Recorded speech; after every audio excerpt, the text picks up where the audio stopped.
नमस्कार. आज शिव जयंतीच्या निमित्ताने आपण सगळे इथे जमलेलो आहोत. या महाराष्ट्राच्या आणि देशाच्या शूरवीर सुपुत्राला विनम्र अभिवादन करून नतमस्तक होऊन आपल्याला सगळ्यांना शिवजयंतीच्या मनापासून शुभेच्छा देते. पासळ कुटुंब आणि त्यांच्या सहकार्यांनी हा अप्रतिम कार्यक्रम दरवर्षी इथे घेतात, त्याबद्दल त्यांचं मनापासून आभार मानते आणि कौतुक करते. आपल्या सगळ्यांना या समोर जो छत्रपतींचा पुतळा आहे तो 1928 साली इथे राजाराम महाराजांनी त्याची स्थापना केली.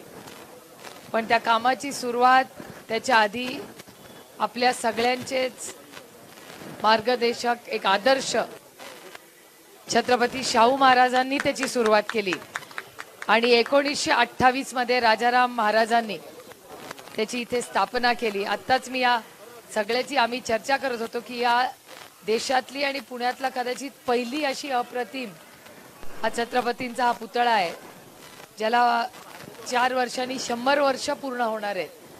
त्याच्यामुळे या 100 वर्षाचा एक मोठा कार्यक्रम आपण सगळ्यांनी घेतला पाहिजे. 1928 म्हणजे 4च वर्ष राहिली आहेत, तर त्याचं एक नियोजन वर्षभर आधीपासूनच आपण सुरू करूया आणि एक देखणा कार्यक्रम, एक 2-3 दिवसाचा महोत्सवच घेऊ आपण, ज्याच्यातून छत्रपतींचे विचार हे पुढच्या पिढीपर्यंत त्यांच्या शब्दात त्यांना समजतील असे तंत्रज्ञानाचा वापर करून आपण असा एक 2-3 दिवसाचा महोत्सव आपण करूया. 2-3 दिवसाचा एवढ्यासाठीच की वेगवेगळ्या पद्धतीने नवीन पिढी फक्त पुण्यातून नाही पण राज्यातून सगळ्या मुला मुलींनी युवतींनी यावं आणि ह्याच्यातून प्रेरणा घ्यावी असा एक देखणा कार्यक्रमाचं नियोजन आपण सगळ्यांनी मिळून करावं. ही मूर्ती ही एक मूर्ती नाही, हा एक मोठा विचार आहे. आयुष्यात संघर्ष सगळ्यांचाच येतो, पण संघर्ष करायची एक ताकद आणि एक अप्रतिम आदर्श म्हणून आपण छत्रपतींकडे बघतो, शाहू फुले आंबेडकरांकडे बघतो, एक विचार म्हणून बघतो. आणि ही वैचारिक चळवळ आपल्या सगळ्यांची जी आहे त्याचं एक मोठं यश आम्हाला कालच रात्री मिळाले. काल रात्री किंवा आज सकाळी आपण वर्तमानपत्रात वाचलं असेल की ज्या छत्रपतींनी नेहमी सगळ्यात महत्त्व कुणाला दिलं तर शेतकरी केंद्रबिंदू ठेवून त्यांनी स्वराज्य आणलं, तर त्या शेतकऱ्याच्या कांद्याला हमी भाव मिळत नव्हता. त्याच्यासाठी मोठी लढाई आपण लढलो, पार्लमेंटमध्ये लढलो, रस्त्यावर उतरून लढलो आणि आपल्या सगळ्यांच्या प्रयत्नामुळे अमोलदादांनी पण खूप संघर्ष केला. या सगळ्यांनी आपल्या नाशिकच्या सहकार्यांनी या सगळ्यांच्या प्रयत्नांमुळे आज या केंद्र सरकारला कांद्यांच्या शेतकऱ्याच्या समोर झुकावं लागलं आणि या जी निर्यात बंदी केली ती उठवावी लागली. त्याच्यामुळे या देशाच्या कष्ट करणाऱ्या शेतकऱ्याचं मी मनापासून अभिनंदन करते आणि केंद्र सरकारचा जो शेतकरी विरोधी केंद्र सरकार आहे त्याचा मी जाहीर निषेध करते. याचं कारण हा राजकीय विषय नाही, हा एक सामाजिक विषय. त्यामुळे हे कांद्याचं यश हा आपला पहिला टप्पा आहे. आता खूप मोठा संघर्ष आहे दिल्लीमध्ये, शेतकऱ्याचं काय चाललंय आपण हे पाहताय. त्यामुळे तोही मोठी लढाई आपल्याला शेतकऱ्यासाठी लढायची आहे. आणि या जातीपातीच्या राजकारणाबद्दल जे विकास पासलकरांच्या भाषणामध्ये सविस्तर तुम्ही बोलला, ही गोष्ट खरी आहे की कधी आपण कुठल्या जातीचे, आपल्याला एकच जात होती, ती फक्त आणि फक्त छत्रपतींची जात होती, बाकी काही त्याच्यात विषय नव्हता. 12 पगड जातींना एकत्र घेऊन स्वराज्य त्यांनी इथे आणलं आणि या स्वराज्याचा विचार घेऊन कैलासवासी यशवंतराव चव्हाणांनी महाराष्ट्रात मंगल कलश आणला आणि अतिशय सुसंस्कृतपणे जेव्हा जेव्हा हिमालयाला मदत लागली तेव्हा हा महाराष्ट्राचा सह्याद्री हा दिल्लीला गेलेला आहे. हा या राज्याचा इतिहास आहे. त्यामुळे चायनाचं युद्ध जेव्हा भारत अडचणीत आला तेव्हा त्या काळातले प्रधानमंत्री पंडित जवाहरलाल नेहरू यांनी चव्हाण साहेबांना दिल्लीला बोलवून घेतलं आणि त्या युद्धाच्या नंतर आपली सगळी जी युद्धाची तयारी होती किंवा परत ते सगळी जी उभारणी करावी लागली त्याच्यात सगळ्यात मोठं योगदान कुणाचं असेल तर ते कैलासवासी यशवंतराव चव्हाणांचं आहे. हे या भारताचा इतिहास आहे, फक्त महाराष्ट्राचा नाही.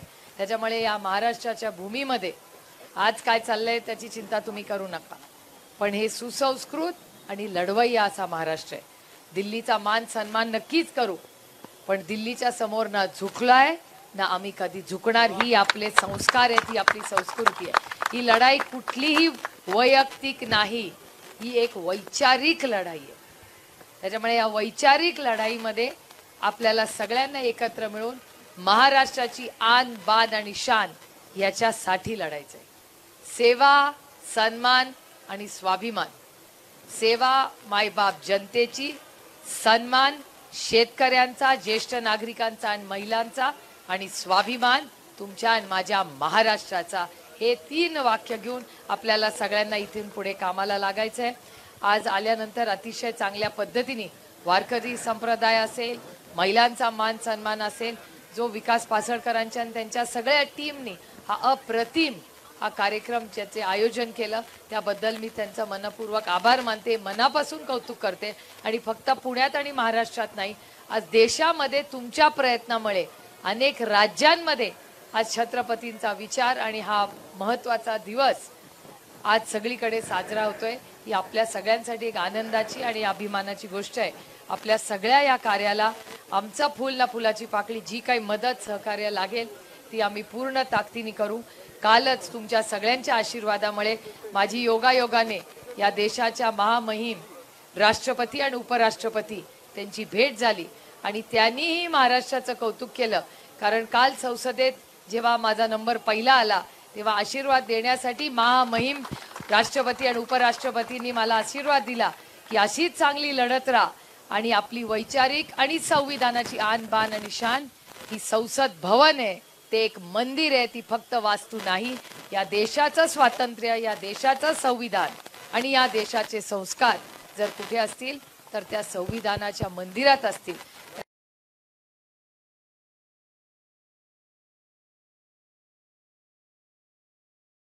त्याच्यामुळे त्या संविधानाच्या मंदिरात आम्ही सगळे अनेक वर्ष तुमच्या आशीर्वादाने काम करतोय. चांगलं काम करण्यासाठी सातत्य ठेवून असेच आमच्या मागे खंबीरपणे उभे राहतील एवढीच छत्रपतींच्या चरणी प्रार्थना करते.